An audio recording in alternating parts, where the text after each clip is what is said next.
Bismillah ar-Rahman ar-Rahim. In the name of Allah, the Beneficent, the Most Merciful. I'd like to welcome you, dear viewers, to our new program, Contemporary Issues. Assalamu alaikum wa rahmatullahi wa barakatuh. May Allah's peace and blessings be on each and every one of you. For those of you that have been following our program since its beginning, you know that we are looking at issues concerning marriage in Islam. The controversial issues, polygamy, arranged marriages, the guardian, child marriages. Today we're looking at marriage to non-Muslims, Islamic laws governing it. Well, as you may or may not know, a Muslim male is allowed to marry two categories of non-Muslim females, either a Christian or a Jew. These are the only two categories that Muslim males are allowed to marry. Such marriages would be considered legal marriages. I know some of you might question. There was an article in the paper a day or so ago in which the grandson of Muhammad Ali Jinnah, the founder of Pakistan, was talking about his father and the liberal ideas of his father, and about how his father married a Parsi, a Zoroastrian. Right? Oh, he also mentioned that he ate pork and he drank alcohol. He loved his eggs and bacon from living in England. It became a habit for him and he stuck with it. I mean, of course, he's raised big questions about this man's Islam. But that marriage, from an Islamic perspective, for a Muslim man to marry a Zoroastrian woman, this is considered to be illegitimate. It's not marriage in Islam. For a man to marry a non-Muslim, a Muslim man, he is only permitted to marry a Christian or a Jew. Now, even in the marrying of a Christian or a Jew, then some people raise the issue saying, well, it's not the Christians and Jews of our time, it's only of those, the time of the Prophet. May God's peace and blessings be upon him. And of course, this is not correct. Because the Christians and their beliefs by the 7th, 8th centuries is same as the beliefs now. Beliefs in the Trinity and all these other kind of things. So it's not an issue of the time frame. As long as somebody's a Christian, they claim to be a Christian, they have Christian beliefs, that's their claim, or a Jew, then it is permitted for us to marry them, males. Why? Why, when Christians believe that Jesus was God, the Son of God? Some Christians will say, we don't believe he's God, the Son. Yes, you believe he's God. Christians believe that Jesus was God, God incarnate. God became a man. He was born. He had a son who was himself. This is what they believe. God had a son who was himself, because the belief is that God the Father, God the Son, God the Holy Spirit, three gods in one. God the Father is God the Son. God the Son is God the Father. So therefore, God had a son who was himself. This is something ludicrous. That's their belief. And so Jesus is worshipped as God. How can a Muslim marry somebody with these kind of beliefs? Isn't this shirk? Isn't this the greatest possible sin? Yes, it is shirk. However, an exception has been made for Christians and Jews. An exception has been made. Why? The exception was made because of the fact that there still remains in the books in which they believe elements of revelation. The revelation which God revealed to the prophets, to Prophet Jesus and to those before, portions of that revelation remain in their books, their holy books. And in honor of that portion which is there, Islam allows Muslims to marry non-Muslim Christians and Jews. This is a special permission given. Nobody outside of that. For a Muslim man to marry a Hindu, that marriage is considered invalid. It's not marriage. Or a Buddhist, or a Zoroastrian, or a Mormon, you know, or any of the, you know, non-Christian sects which may claim Christianity, but is rejected by mainstream Christianity because they don't actually hold Christian beliefs. Such a marriage would not be considered marriage according to Islamic law. Now, on the other hand, that is permitted for males, but not permitted for females. Muslim females must marry Muslim males alone. So I may raise a question, why? Well, first and foremost, we should consider that when the Muslim male is allowed, according to Islamic law, to marry a Christian or Jewish female, it's not just any Christian or Jewish female.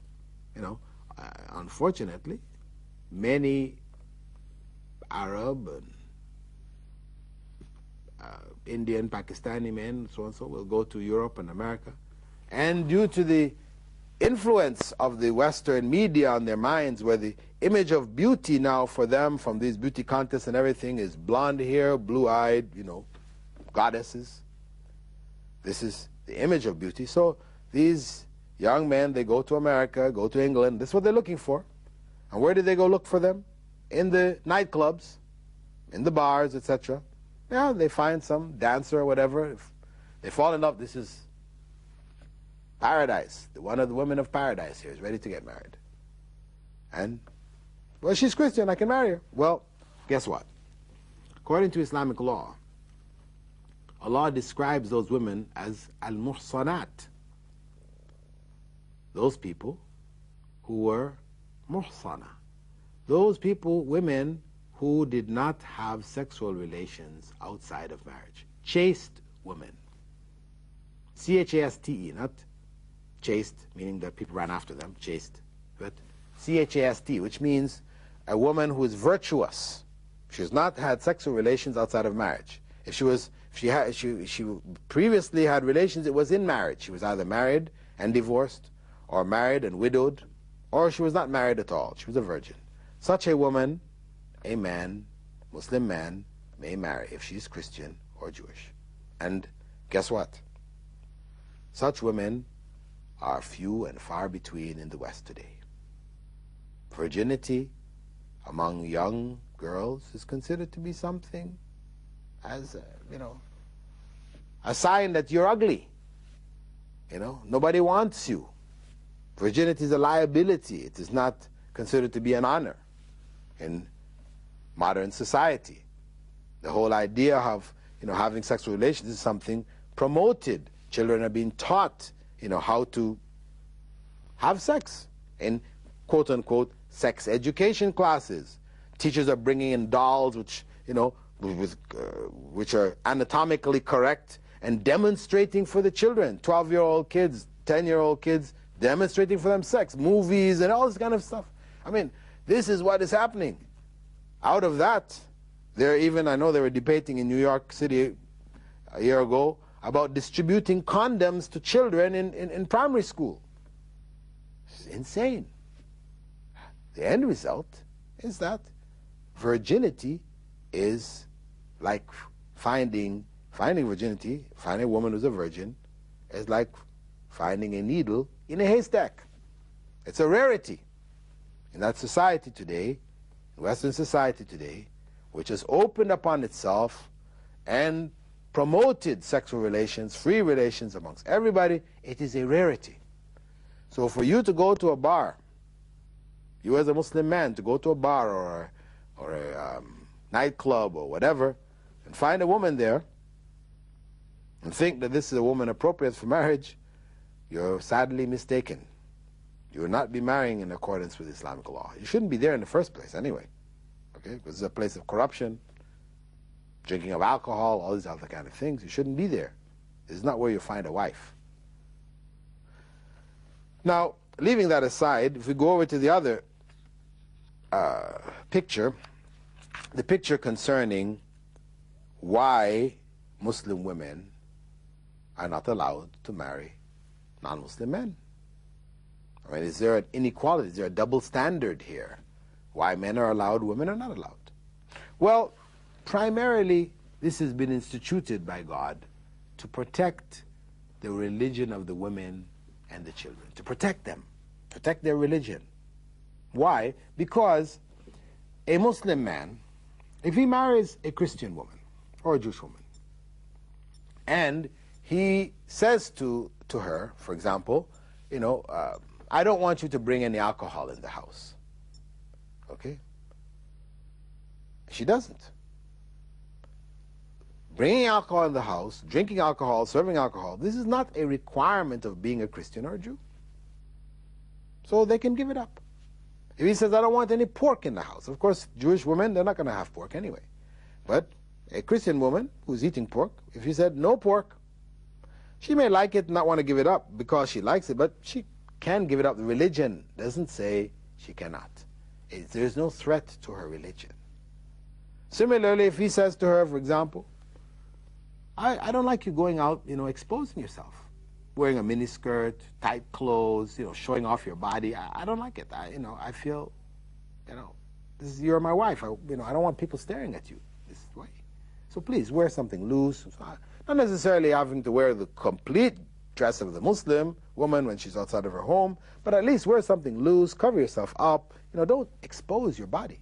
Well, again, neither Christianity nor Judaism states that a woman, when leaving her home, must expose her body. It's not a requirement. So for her to comply is quite legitimate, quite reasonable.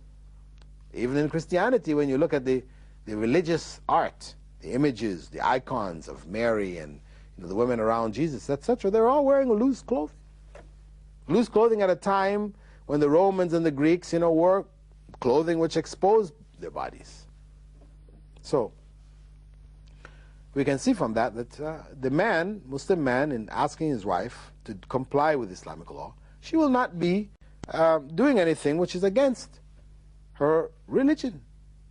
He cannot tell her, don't pray to Jesus. No.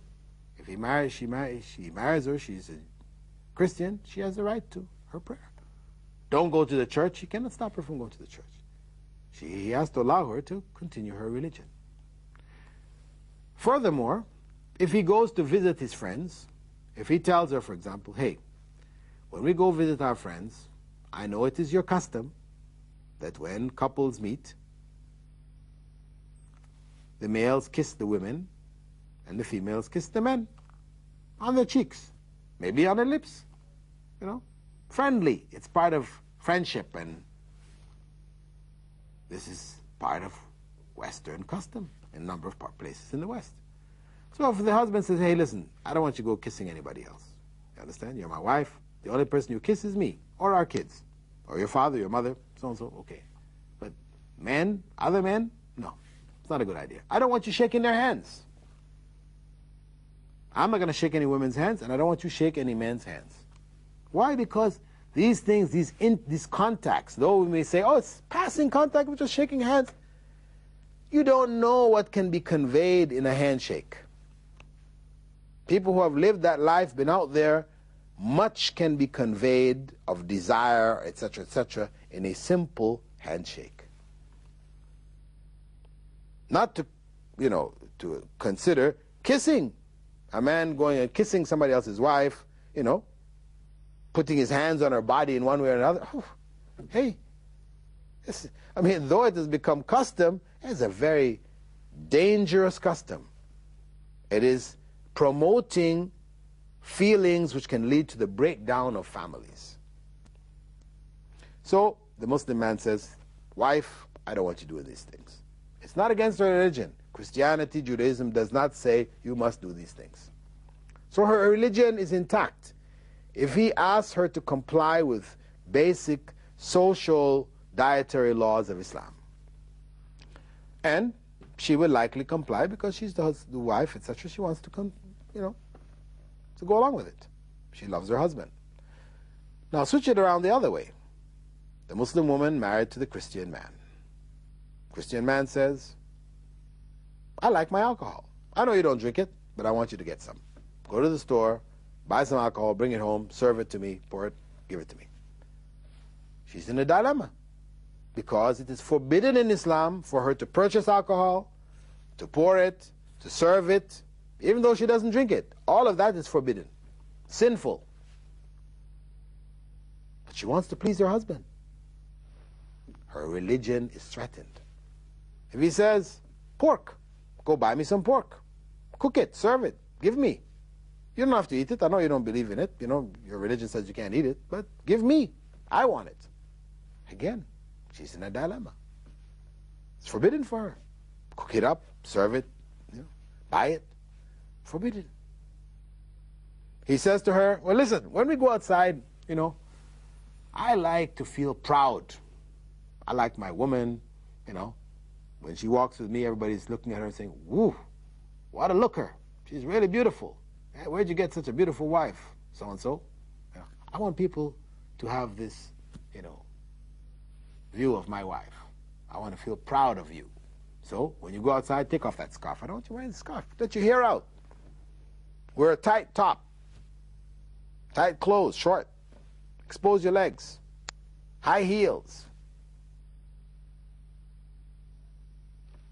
Of course, all of this is forbidden in Islam. Sinful for her. She wants to please her husband. Her religion is threatened. He says when we go to meet our friends, our neighbors, don't feel shy. Kiss the guy. Let him kiss you. Don't fight against it. If we're sitting with him and he turns on the music, he wants to dance, he asks you to get up and dance with him, dance with him. Well, all of this is forbidden in Islam. So for the sake of that woman, her religion, Islam says, no, you as a woman should only marry a Muslim man. Because your nature is to compromise. Your nature is to facilitate. You don't like conflict. You want to make compromises to make things workable. You want to keep harmony. That's your nature. And if you do that in the context of being married to a Christian or Jewish man, you're liable to compromise your religion. And this is forbidden. So for the sake of her religion, and the religion of her children, because then the Christian man will say, I want my kids raised as Christians. I want them going to Christian schools, etc., etc., etc. Quite possibly. He may not. But the point is that if he does, she is threatened. Her religion is threatened. The religion of her children is threatened.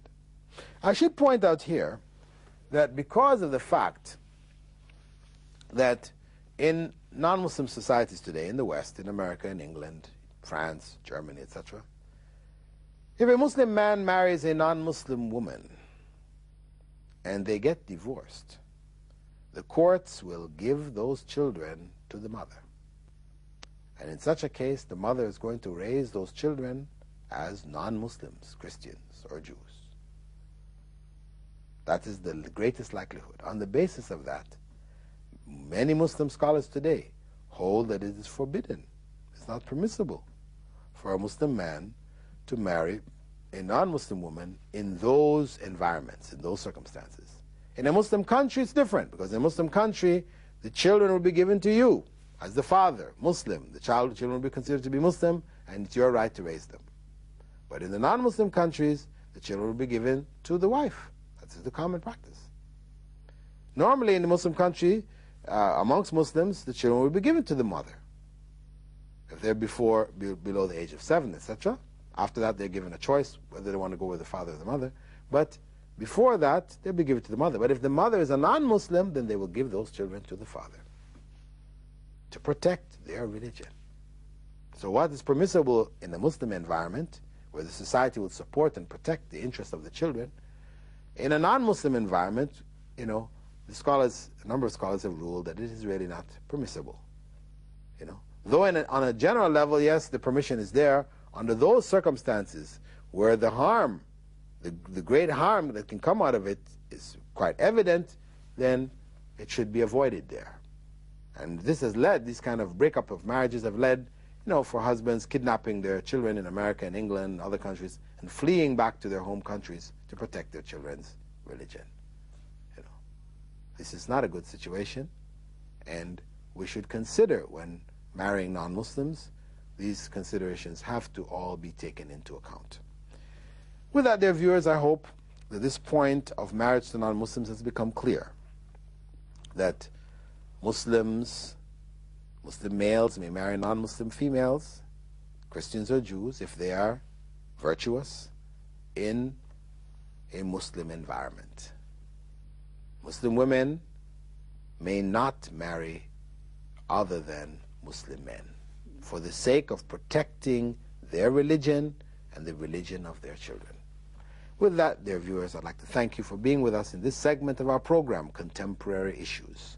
And I hope that you'll be with us in our coming program, in which we'll be discussing a recent phenomena in Western law, rape in marriage, where a man may be accused of rape, be put in jail for having sexual relations with his wife without her consent. With that, dear viewers, I'd like to thank you again and bid you farewell. Assalamu alaikum wa rahmatullahi wa barakatuh.